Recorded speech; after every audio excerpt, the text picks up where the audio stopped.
couple down? So how far is it? And then what?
Doing anything.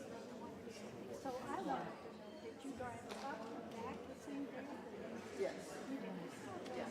We actually drove through hiked around and then drove down the highway towards the stopped at a couple of waterfalls up around there. And then kept going and ate at a restaurant near Mackenzie Bridge and then drove down picked up my bike. Yeah, we get back. That's where we were camping out there on the Mackenzie. Oh, friend. I love your eyebrows. I love it. It's the most time we've ever spent together. But And it was so good. oh yeah. I keep thinking that he Doesn't matter. Oh my God. It does, but it doesn't.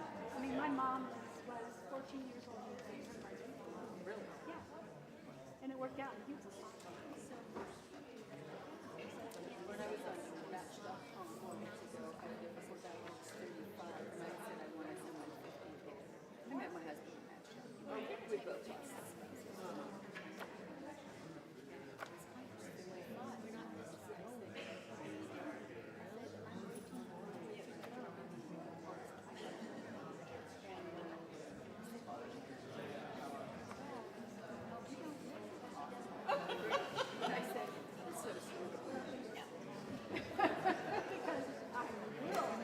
Well, this is not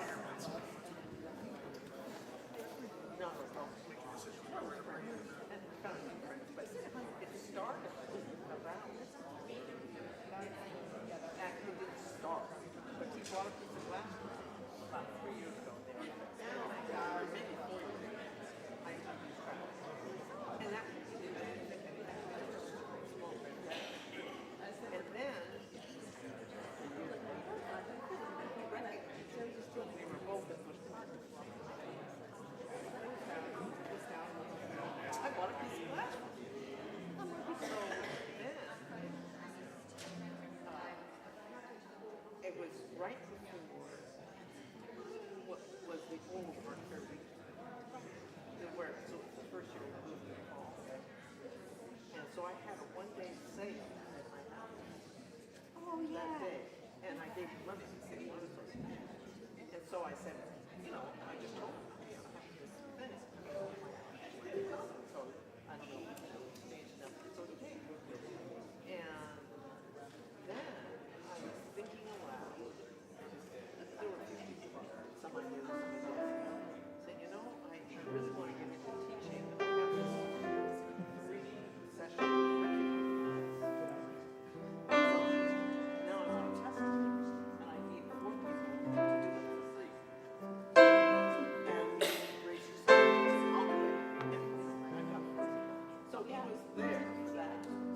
So anyway, and he came back on his own. He said, no, that's the one.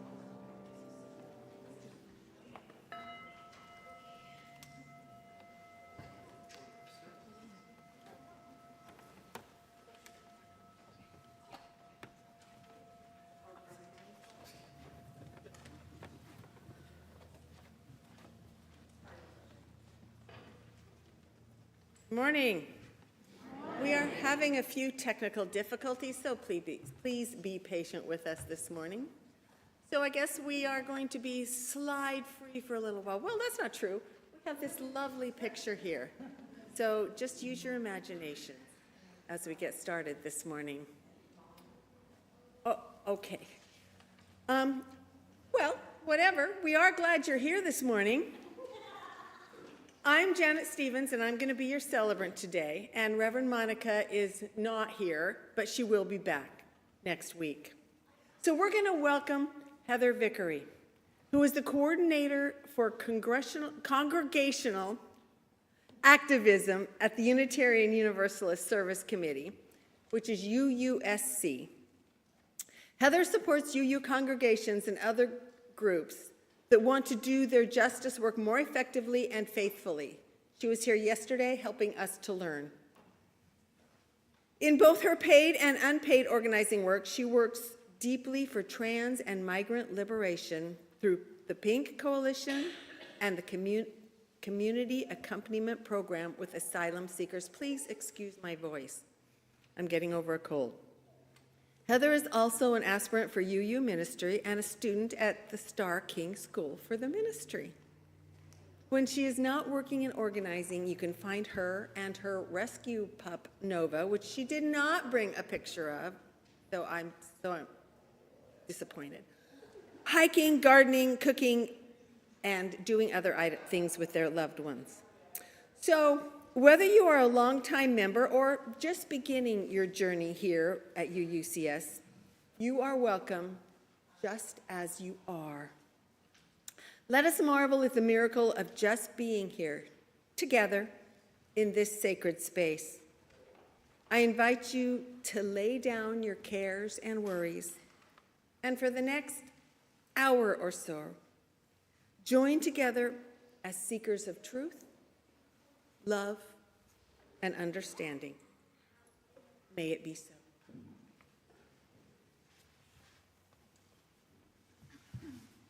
Please rise and body your spirit as we sing our opening hymn. It's 1008 in the teal hymnal, When Our Heart is in a Holy Place.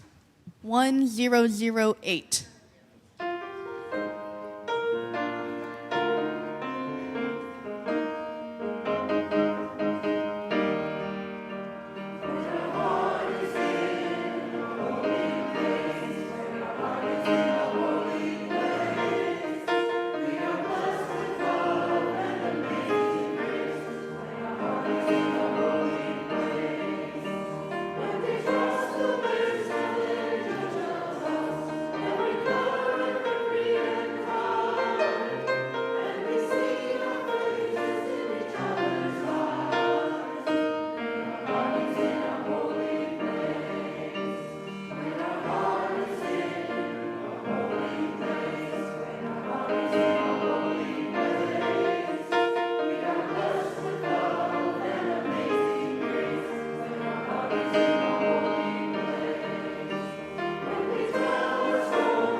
We are going to recite our affirmation together, and the words are in your order of service. My little script says, sometimes I get messed up when it isn't true. It says the words are projected. And so that's why I stumble when I have to make a correction as we go along. Sorry about that.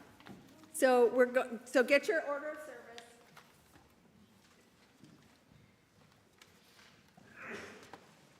And your words are printed there, and they'll say them together. Love is our doctrine. Compassion is our way. Here we seek to create a joyful home for free religious exploration. Build a community of caring fellowship. Nurture the hopes and serve the needs of our world.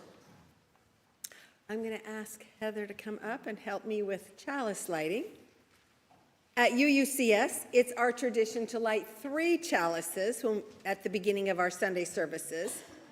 The first is for our members and friends, everyone here and those watching us online.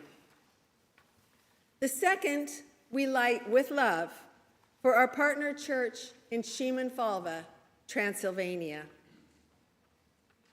And we light our lantern for the children and youth of our RE program and for all children around the world.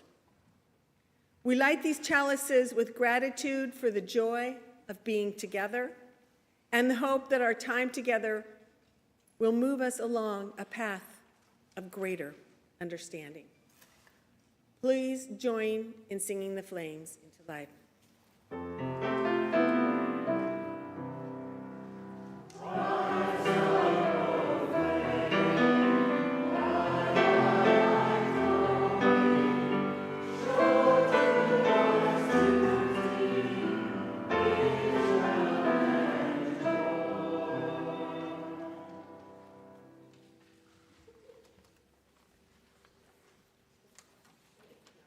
Good morning. Can I have all of our friends that are young or young at heart please join me up here for a story? Hi, guys. Welcome. Hello, good morning. Hi. Hello. Good morning. Good morning. Yeah. Today, I'm reading a story called Clara's Big, Brave Heart. Today, we're exploring how compassion takes the form of moving outside our comfort zone and responding to the needs of others. With that in mind, I'd like to share a story with you about one of our inspiring UU ancestors, who is a wonderful example of brave compassion. This is the story of Clara Barton, and how she lived the value of compassion in one of the most daring and generous ways possible. She put her life at risk to help others who were suffering. What does suffering mean? Do any of you know what suffering means? Being unwell. That's right, being unwell. You are not well if you are suffering. That is correct. Thank you. Once upon a time, there was a little girl named Clara who lived on a big farm in North Oxford, Massachusetts. Clara was the youngest of her siblings, and though she was bright and curious, she was also quite shy when away from her family. Does anybody else feel shy when they're away from their family? Yeah. Clara's family were Universalists. And every Sunday, they rode 5 miles in a horse and carriage to their church, which her father helped build. At church, Clara learned a very important truth. Every person has worth and is worthy of care. That idea stayed in her heart. Now, Clara was shy, yes, but when her older brother David was badly hurt in a barn accident, Clara stepped out of her comfort zone.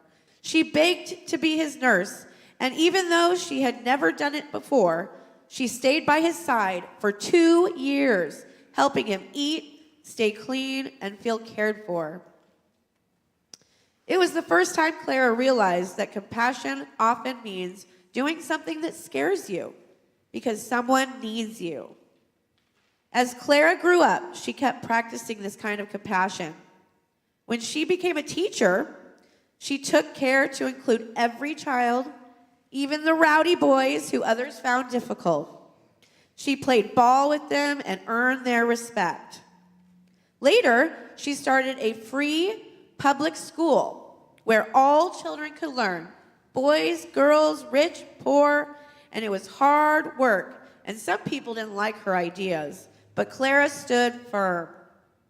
She was learning that compassion means being brave enough to share what you know and believe, even when others disagree. Then came the Civil War. Clara saw that wounded soldiers were not being cared for. Many were cold, hungry, or dying alone. Instead of staying safe and comfortable, Clara loaded up a wagon full of supplies and went right to the battlefield.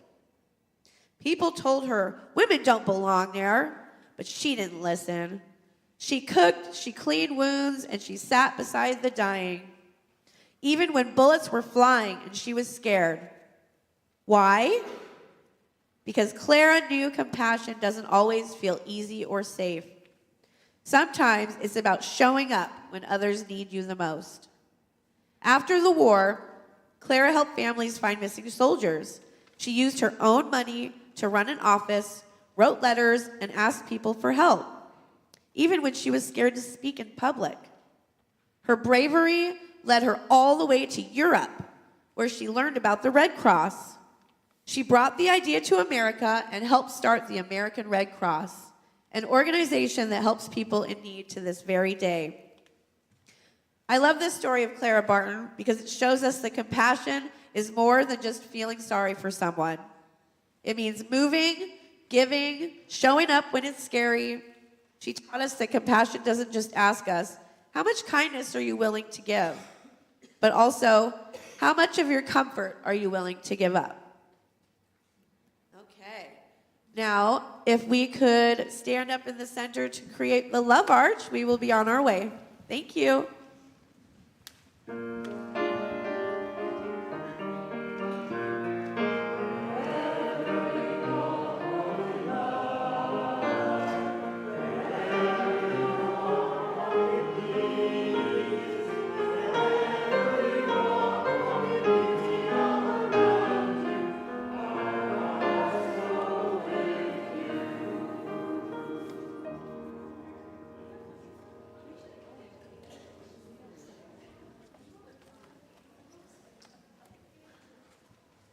Jonah?